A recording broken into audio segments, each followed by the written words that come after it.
Sukuk. Have you heard of this word before?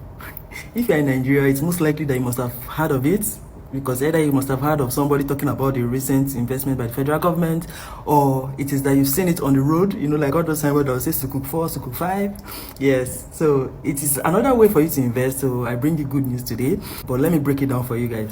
Now, what is Sukuk bond?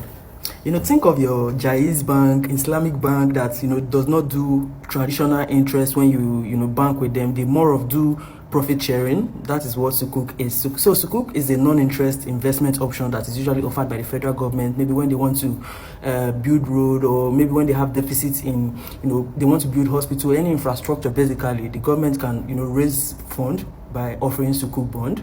So how does it work? So the federal government will raise this Sukuk bond, and then people will pull in their money to invest. Currently, they are raising about 300 billion naira. So imagine that is a lot of money.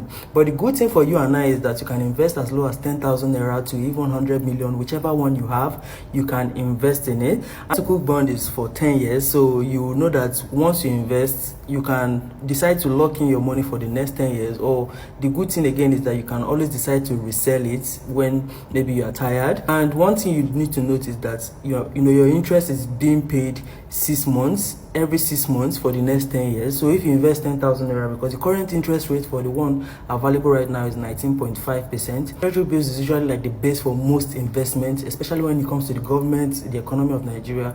Treasury bills is usually the base. So Treasury bills is currently around 19.6. That is why you see that even the Sukuk bond is around 19.5. Once you invest, that every 6 months you'll be getting interest depending on how much you decide to invest anyway. Instead of just leaving your money in the bank where it is making you next to nothing, you can decide to just invest in this option. Know that your investment is very secure, it is risk-free investment, so you know that your money is not going anywhere. Depending on how long you decide to stay in investment, your money will continue to remain there for you. That is one thing I love about this investment option. How do you go about investing? You can always go to your bank and tell them that you want to buy the FGN Sukuk bond, and if your bank is one of the authorized ones that are allowed to sell it, fine. Even though your current bank is not the one authorized, you can always go to Stanbic IBTC, ARM Securities. These are places that are authorized to sell. But I believe most banks should still be able to sell, because the government wants to reach as many people as possible. Just thought is a good option for us to make our money work for us while we are sleeping. So while you are keeping a portion of your money in the traditional bank, you can always still invest in projects. You know that your investment is secure, and you have to rush if you're interested, because it is closing by the end of the month. So it is one place you can think of putting your money, rather than just leaving it there in the bank where it is making you no money. So I'll see you guys in my next one. Bye.